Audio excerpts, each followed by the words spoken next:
माहौल इतना, इससे पहले जज्बाती तकारीर हुई और इतना जज्बाती माहौल बन गया है, शायराना भी बन गया है और शराबियाना भी बन गया है।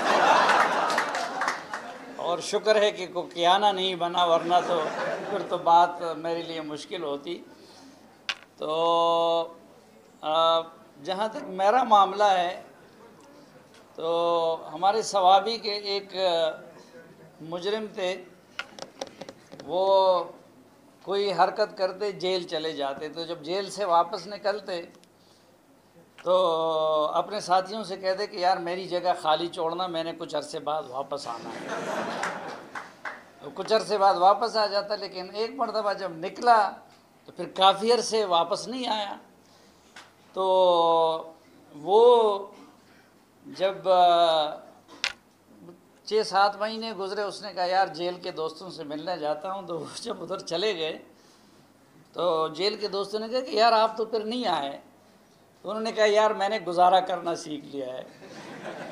तो हमने भी मार इतनी खाई कि हमने गुजारा करना सीख लिया है।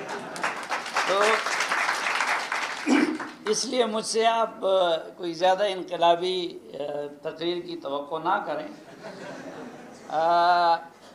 क्योंकि 99 में सहाफ़त शुरू की और उसी साल अफ़गानिस्तान में तालिबान की जेल काटी, और जेल भी ऐसी थी कि हर घंटा आप इस इंतज़ार में हैं कि अभी ज़बह करेंगे, अभी ज़बह करेंगे।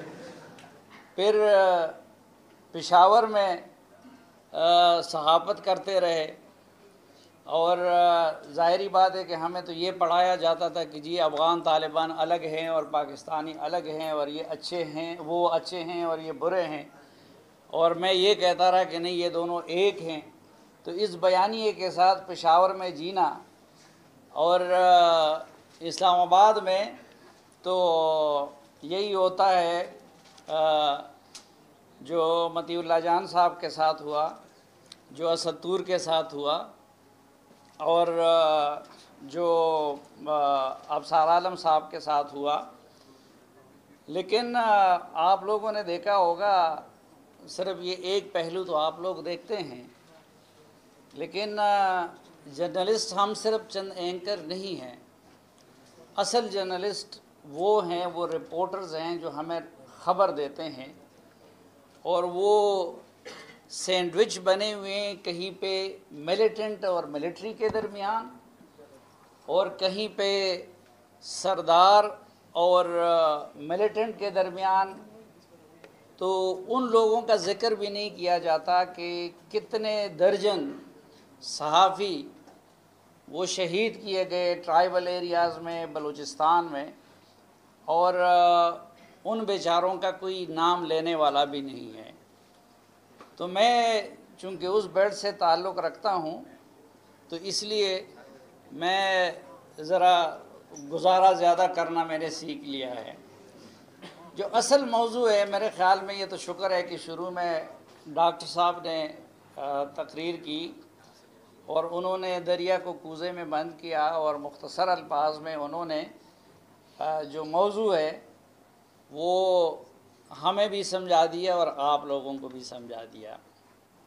मैं उस पर तो मुख्तसर अल्फाज में इतना कहना चाहूँगा कि देखें, ये वेस्ट के तो अपनी जगह पे हैं, लेकिन हमारे दीन ने और हमारे नबी ने भी वो दोनों चीज़ें मुतय्यन की है, आज़ादी इज़हार भी और लिमिट भी।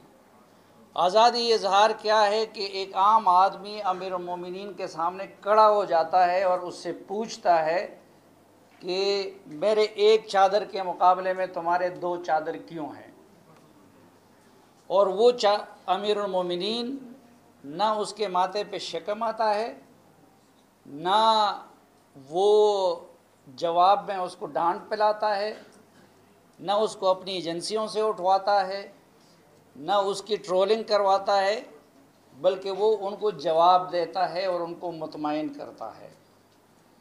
और लिमिट्स क्या हैं? मेरे ख़्याल में लिमिट्स वही है जो पैगम्बर की एक हदीस में है कि अल मुस्लिम मन सलिमल मुस्लिमून मिन लिसानिही व यदिही, कि मुसलमान वो है कि जिसकी ज़ुबान और जिसके हाथ उसके शर से दूसरा महफूज रहे। तो वो आज़ादी इज़हार का भी लिमिट है कि आप उस हद तक जाएंगे, सच्चाई को आश्कारा करेंगे कि जो दूसरे के जान माल या इज़्ज़त के लिए आप नुकसान का बायस ना बने। लेकिन बदकिस्मती ये है कि पाकिस्तान एक ऐसा मुल्क बना हुआ है कि यहाँ आवे का आवा ही बिगड़ा हुआ है और कोई इदारा आइसोलेशन में काम नहीं करता। एक तरफ पाकिस्तान में मीडिया इतना आज़ाद है कि दुनिया के किसी मुल्क में उस आज़ादी का तसव्वुर नहीं किया जा सकता। मसलन आम आदमी के बारे में, आम सियासतदान के बारे में जितना ये मीडिया आज़ाद है और सोशल मीडिया भी आज़ाद है, आप किसी पे इल्ज़ाम लगा दें, किसी भी तरह का इल्ज़ाम लगा दें, अगर वो आम आदमी है या सियासतदान है या सहाफ़ी है, आप ना अदालत से आपको इंसाफ मिलता है, न किसी और जगह से मिलता है। आप गद्दार कहें लोगों को, आप मुल्क दुश्मन कहें लोगों को, आप उनके मज़हबी अक़ायद से मुतालिक सवालात उठाएं, आप उनकी ज़िंदगी को ख़तरे में डालें, कितने लोगों का डाला गया। तो ये आज़ादी दुनिया में कहीं भी नहीं है। हम क्यों अपने सारे केसेस अब बरतानिया में ले जाते हैं? क्योंकि यहाँ पे आपको इंसाफ नहीं मिल सकता। बरतानिया में या मगरिब में आप इस चीज़ का तसव्वुर ही नहीं कर सकते कि आप किसी की हुब्बुल वतनी के बारे में सवाल उठा दें। और अगर आपने सवाल उठा दिया या अगर कोई करप्ट नहीं है और आपने उस पर करप्शन का इल्ज़ाम लगा दिया, तो फिर आपको माफ़ नहीं किया जाएगा। इसी तरह आपको या प्रूव करना पड़ेगा या फिर आपको उसकी कीमत अदा करनी पड़ेगी। ये पाकिस्तान है बदकिस्मती से, और पाकिस्तानी मीडिया इसमें ये जो आज़ादी है ये दुनिया में कहीं पे नहीं है। और दूसरी तरफ पाकिस्तानी मीडिया जितना ग़ुलाम है, इतना दुनिया का कोई मीडिया ग़ुलाम नहीं है। यहाँ पे आपको कुछ जो स्टेट को पसंद नहीं होते, मसलन आप देखें कुछ लोग यहाँ पे बातें करते हैं, अमेरिका और अलकायदा हालत जंग में थे, लेकिन CNN पे उसामा बिन लादेन और ऐमन ज़वाहिरी के इंटरव्यूज़ चलते थे। वो हालत जंग में थे, लेकिन काबुल के चैनल्स पे तालिबान का मौक़िफ़ चलता था। यहाँ पे मंजूर पश्तीन क्यों आउट है पाकिस्तानी मीडिया से, और कितने सालों से आउट है?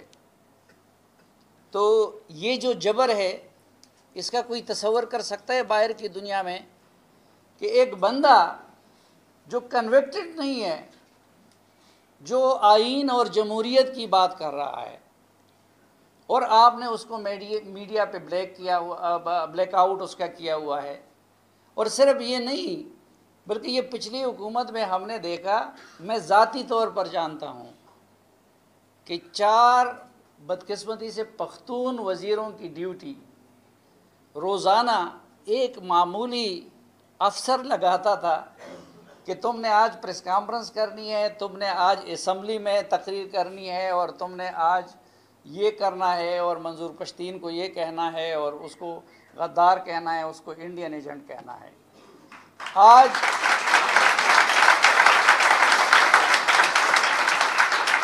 आज उन इंडियन एजेंट्स की हालत ये है कि 10 दिन हो गए कि अली वज़ीर का ज़मानत हो गया है, और वो भी किस तरीके से हो गया और कितने अरसे बाद हो गया, लेकिन वो ज़मानत के लिए जो पैसे हैं आज तक वो पैसे जमा नहीं हो सके, और हमने उनको मशहूर किया था कि जी ये इंडियन एजेंट है।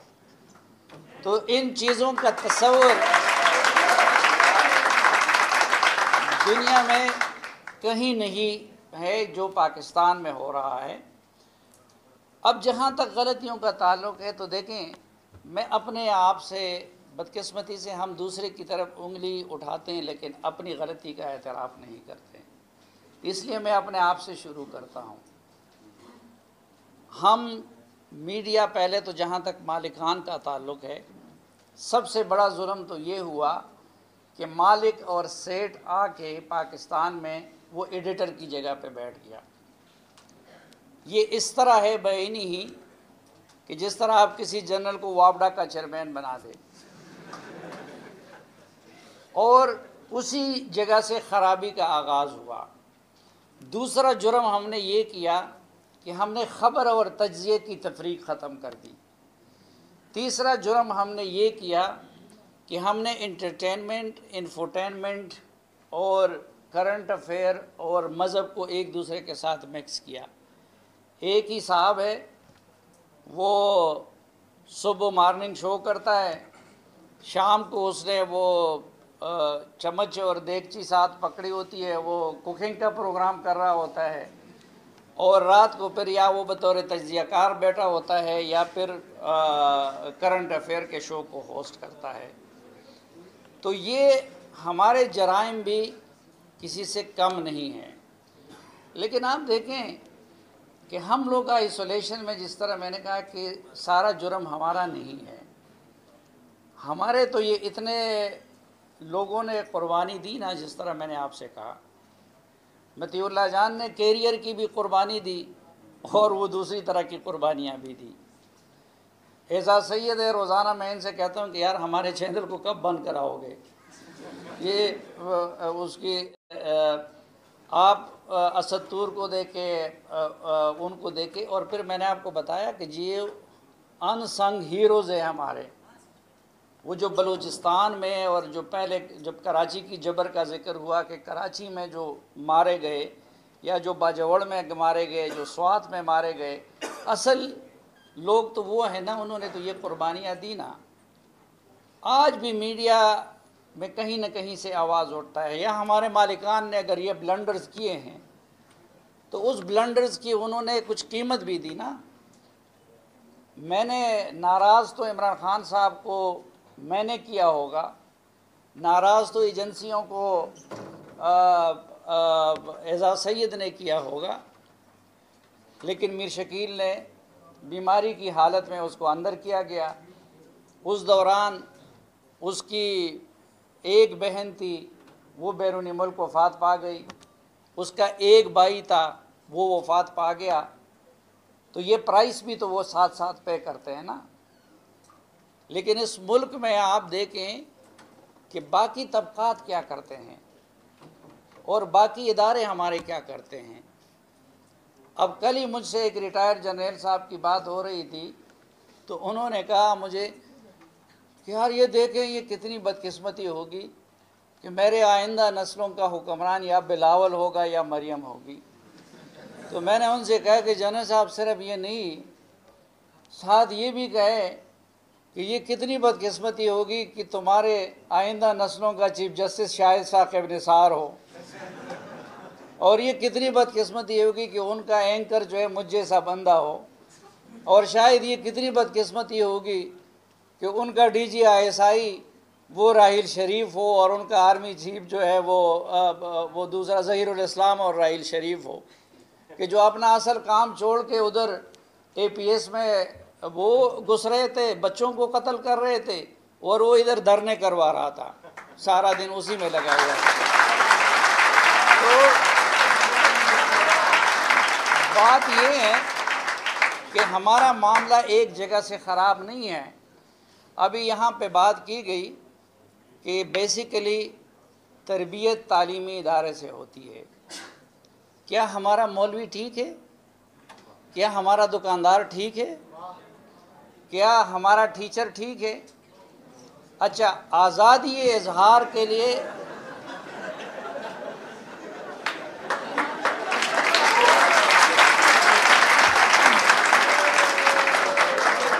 अच्छा नहीं, मैं अभी आता हूँ। ये जिस तालीमी इदारे में हम खड़े हैं, इस तालीमी इदारे से आज़ादी इजहार की बुनियाद पे गुज़िश्ता 6 महीने में आपके तकरीबन 12 प्रोफेसर छोड़ गए कि नहीं छोड़ गए? और ये डॉक्टर साहब का अब अल्लाह हिफाजत करे, आज की तकरीर के बाद जो है मुझे एक तो हम सब मीडिया वालों ने भी ये करना है, और मैं यहाँ से और आप सब लोगों ने भी कि हमने यहाँ से निकल के आज ये अहद करना है कि यार ये क्या तरीका है। हम जमहूरी मुल्क है, हमारा दोस्त मुल्क है, हम उसकी कदर करते हैं। सऊदी अरब हरमैन की वजह से भी कदर करते हैं, मदद की वजह से भी क्या कदर करते हैं। लेकिन ये क्या चक्कर है कि वहाँ से आप हमारे लिए प्रेसिडेंट भिजवा देते हैं, ना हमारे अक़दार से वाकिफ़, ना हमारे वैल्यूज़ से वाकिफ़, ना किसी और चीज़ से वाकिफ़।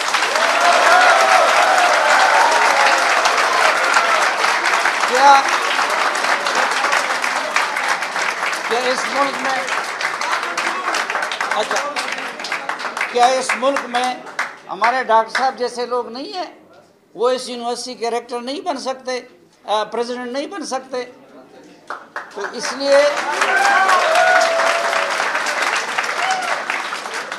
इसके लिए आज़ादी के लिए देखें, मुकालमे के लिए एक बाहमी एहतराम का माहौल चाहिए होता है।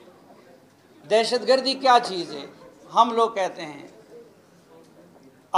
मैं अपनी बात को दुरुस्त कहता हूँ, लेकिन उसमें गलती के इम्कान को तस्लीम करता हूँ। मैं एक इंसान हूँ, मेरी मालूमात गलत हो सकती है, मुझसे